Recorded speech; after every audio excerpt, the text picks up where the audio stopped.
नमस्कार दोस्तों, एकलव्य क्लासेज के यूट्यूब चैनल पर आपका फिर से हार्दिक स्वागत और अभिनंदन है। पिछले वीडियो में हमने बात किया था जैव विकास के प्रमाण के बारे में, ऑर्गेनिक इवोल्यूशन के जो भी साक्ष्य मिले थे उसके बारे में। चलिए आज हम बात करने वाले हैं जैव विकास के सिद्धांत के बारे में। तो चलिए बिना देर के शुरू करते हैं जैव विकास के सिद्धांत। अब इसमें एक सिद्धांत लगभग पूछा जाता है आपके बोर्ड के पेपर में, तो बिना देर के शुरू करते हैं। तो देखिए जैव विकास के सिद्धांत हेडिंग रहेगी, तो इसमें एक लाइन बनती है कि जैव विकास के संबंध में निम्नलिखित सिद्धांत दिए गए। ठीक है, जिसमें ये पहला है लैमार्क का सिद्धांत या लैमार्कवाद, दूसरा है डार्विन का सिद्धांत या डार्विनवाद, तीसरा है उत्परिवर्तनवाद। अब तीनों सिद्धांत को अलग अलग कर आपको पढ़ना होगा, तो चलिए पढ़ते हैं। तो लैमार्क का सिद्धांत या लैमार्कवाद, देखिए वैज्ञानिक के नाम के आधार पर ही लैमार्कवाद पढ़ा है। तो देखिए वैज्ञानिक है लैमार्क नामक वैज्ञानिक ने 1809 ईस्वी, सन याद कीजिएगा और उनकी बुक का नाम भी याद रखिएगा आप। चलिए आगे देख लेते हैं कि लैमार्क नामक वैज्ञानिक ने सन 1809 ईस्वी में जैव विकास के संबंध में अपनी व्याख्या अपने पुस्तक फिलॉसफी जूलॉजिक में दिया, जिसे लैमार्क का सिद्धांत या लैमार्कवाद कहा जाता है। इसको ध्यान दीजिएगा, उनकी किताब का नाम कितने सन में दिया था। ठीक है, अब उस लैमार्कवाद की प्रमुख अवधारणा इस प्रकार है या निम्न प्रकार है। तो चलिए उसको भी देख लेते हैं। देखिए 3 पॉइंट हैं उसमें, आपको पहला पॉइंट देखने को मिलेगा वातावरण का सीधा प्रभाव। तो देखिए वातावरण का सीधा प्रभाव यानी डायरेक्ट इफेक्ट पड़ता है इन्वायरमेंट का किसी भी जीव के ऊपर। तो प्रत्येक जीवधारी के शरीर पर वातावरण का सीधा प्रभाव पड़ता है, जिससे जीव की रचना स्वभाव में निरंतर बदलाव होता रहता है और यह लक्षण अस्थायी हो जाते हैं। एक बार पढ़िएगा फिर रिपीट करके पढ़िएगा, तब थोड़ा समझ में आएगा। मतलब कोई भी जीवधारी है जिस वातावरण में रहता है वैसे उसका शरीर ढल जाता है। उसके बाद दूसरा पॉइंट बनता है अंगों का प्रयोग और अनुप्रयोग, यानी जिस अंग का जितना अधिक प्रयोग किया जाता है वह अंग उतना ही विकसित होता है, और जिस अंग का प्रयोग नहीं किया जाता वह अंग निष्क्रिय या विलुप्त हो जाता है। इस पॉइंट में यही लिखा गया। अब अगला पॉइंट देख लेते हैं, जो कि अगला पॉइंट है आपके लिए अगला पॉइंट आपका है उपार्जित लक्षणों की वंशागति। तो देख लेते हैं उपार्जित लक्षणों की वंशागति में वातावरण के सीधा प्रभाव और अंगों के प्रयोग और अनुप्रयोग से जीवधारी के शरीर में विभिन्न लक्षण विकसित हो जाते हैं, जो एक पीढ़ी से दूसरे पीढ़ी में बन जाते हैं। इसी लक्षण को उपार्जित लक्षणों की वंशागति कहा जाता है। ठीक है, मतलब किसी भी वातावरण में रहने पर कुछ ऐसे लक्षण होते हैं जो बाहर से अर्जित किए जाते हैं, उसे उपार्जित लक्षणों की वंशागति कही जाती है। अब उदाहरण में जैसे जिराफ, अब लैमार्क के अनुसार क्या था, एक सेमरी है, मतलब कहानी के थ्रू इसको समझना होगा, वैसे ही बता दे रहे हैं, देखने की आवश्यकता ही नहीं होगी। कि लैमार्क के अनुसार अफ्रीका के जंगल में छोटी गर्दन और छोटी टांगों वाले जिराफ पाए जाते थे, जो धरातली वनस्पतियों को खाकर अपना जीवन व्यतीत करते थे, यानी जीवन जीते थे। चलिए, जो धरातली वनस्पतियों को खाकर जीवन जीते थे। अचानक भौगोलिक परिवर्तन आया और धरातली वनस्पतियां सूख गई। ठीक है, अब जब धरातली वनस्पतियां सूख गईं तो उन्होंने अपनी अगली टांगों और गर्दन का प्रयोग करना शुरू कर दिया, और यह लक्षण धीरे धीरे विकसित हो गए, जिससे जिराफ के गर्दन लंबे हो गए। यही चीज़ कहा गया था, इसमें प्रयोग हुआ अंगों का प्रयोग और अनुप्रयोग। लेकिन बीजमान एक वैज्ञानिक हैं, आपके सिलेबस में था नहीं, इंटर वालों में है कि बीजमान ऐसे वैज्ञानिक थे जिन्होंने 21 पीढ़ियों तक चूहों की नए जन्मे चूहों की पूँछ काटी, लेकिन उन्होंने देखा कि हर एक पीढ़ी में पूँछ युक्त चूहे जन्म लेते थे, तो उन्होंने इसको लैमार्क की कमी बताया था। चलिए आगे है डार्विन का सिद्धांत।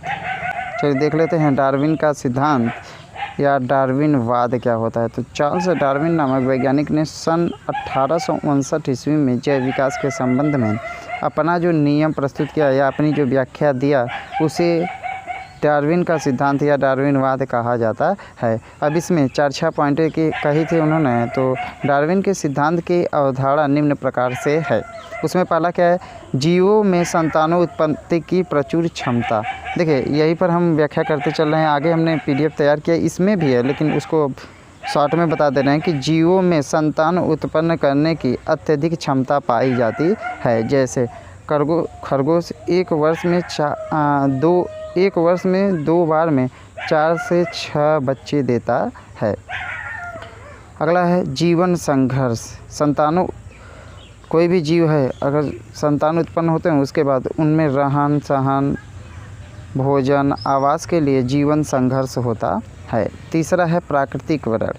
अब जीवन संघर्ष के बाद प्रकृति के अनुसार वह अपने आप को ढालते हैं, जिसे प्राकृतिक वरण कहा जाता है। नेचुरल सिलेक्शन बोल सकते हैं, यानी प्रकृति जिसको चाहेगी वही यहाँ पर रहता है। ठीक है, अब आगे चलेंगे। आगे है आपका विभिन्नता। वेरिएशन किसे कहा जाता है? तो देखिए विभिन्नता क्या चीज़ होती है? एक ही माँ के सभी संतान रंग, रूप, स्वभाव इत्यादि में भिन्न भिन्न पाए जाते हैं। यह आगे विभिन्नता में। फिर वातावरण के प्रति अनुकूल। इन सभी चरणों से होते हुए जो जीव अपने आप को उस वातावरण के में ढाल लेता है उसे कहा जाता है कि वह जीव वातावरण के प्रति अनुकूल होता है। ठीक है, उसके बाद छठा पॉइंट आपके लिए आता है नई जातियों की उत्पत्ति। इन सभी चरणों से होते हुए, यानी संतानों की उत्पत्ति, फिर जीवन संघर्ष, प्राकृतिक वरण, विभिन्नताएं और जातियों के प्रति वातावरण के प्रति अनुकूलन से जो जीव बचा रहता है वह जनन करके नई नई जातियों की उत्पत्ति करता है। इसके बाद इन्होंने भी किसका उदाहरण लिया था? जिराफ का। एग्जाम्पल इन्होंने भी किसका लिया था? जिराफ का लिया था। तो देखिए इन्होंने बताया क्या था कि अफ्रीका के जंगल में 2 प्रकार के जिराफ पाए जाते थे, छोटी टांग वाले और छोटी गर्दन वाले, तथा बड़ी टांग वाले और बड़ी गर्दन वाले। यानी बड़ी गर्दन वाले, छोटी गर्दन वाले, और उसी में रहेगा बड़ी गर्दन, बड़े टांग, तथा छोटी गर्दन और छोटी टांग वाले।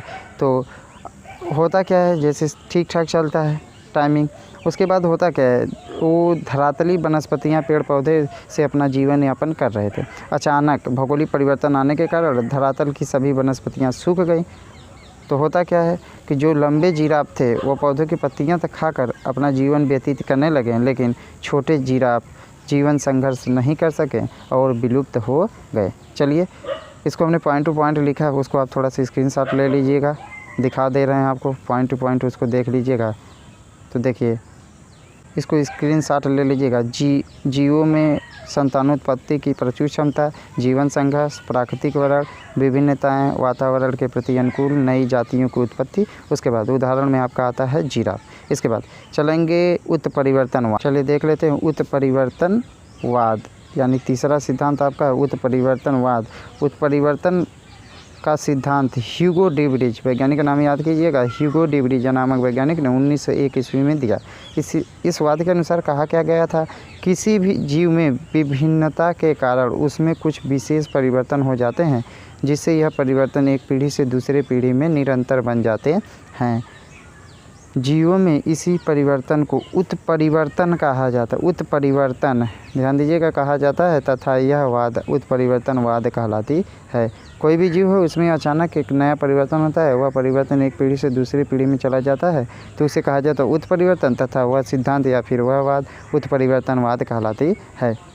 इसके बाद आपकी किताबों में थोड़ा सा दिया होगा कि जीवन की उत्पत्ति के संबंध में बिग बैंग थियरी होगी, और हमने इसमें आपको एक नोट में जीवन की उत्पत्ति के संबंध में स्टैनले मिलर का प्रयोग, अब उसको समझना होगा कि स्टैनले मिलर ने जीवन की उत्पत्ति के संबंध में अपना प्रयोग किया था, जिसमें उन्होंने क्या क्या लिया था। तो देखिए इन्होंने अजैविक पदार्थों यानी मीथेन, अमोनिया और हाइड्रोजन गैस को कितने अनुपात में लिया था, तो 2:1:2 में लेकर अपना प्रयोग किया था, और बताया था कि इस अजैविक या अकार्बनिक यौगिकों से कार्बनिक यौगिकों का निर्माण हुआ, और यह कार्बनिक यौगिक आगे चलकर क्या कहते हैं प्रोटोप्लाज्म का निर्माण किए, और उससे कोशिका का निर्माण हुई, कोशिका से जीव का निर्माण हुआ। यानी अकार्बनिक से कार्बनिक यौगिकों का निर्माण हुआ, कार्बनिक से जीवों का निर्माण हुआ। तो इतना है, थोड़ा सा आप ध्यान दे दीजिएगा, पढ़ लीजिएगा।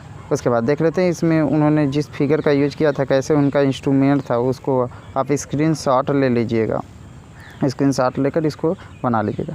ठीक है, बस यहाँ तक इस चैप्टर्स में था। ठीक है, आपके लिए यहाँ तक इस चैप्टर में था, थोड़ा ध्यान दीजिएगा कि यहीं पर यह पूरा चैप्टर समाप्त होता है। इसका पूरा PDF आपके लिए तैयार किया गया है। ठीक है, ये वीडियो अच्छा लगा हो तो इस वीडियो को लाइक कीजिएगा और चैनल को सब्सक्राइब अवश्य कीजिएगा। बहुत जल्द ही आपको PDF प्रोवाइड कर दी जाएगी DNA RNA के साथ। उसमें पूरा PDF इस चैप्टर का समाप्त होता है। उसके बाद आप पढ़ेंगे आगे जो चैप्टर्स पढ़ना होगा, आपको प्रकाश में पढ़ना होगा, जो भी है गोली दर्पण कुछ भी होगा तो भौतिक विज्ञान चलेंगे, क्योंकि 2 पाठ आपका रसायन विज्ञान ख़त्म हो चुका है, 2 पाठ जीव विज्ञान। ठीक है, बस इसी के साथ ये वीडियो अच्छा लगा हो तो वीडियो को लाइक कीजिएगा, चैनल को सब्सक्राइब कीजिएगा। फिर मिलेंगे अगले वीडियो में, तब तक के लिए टाटा बाय बाय।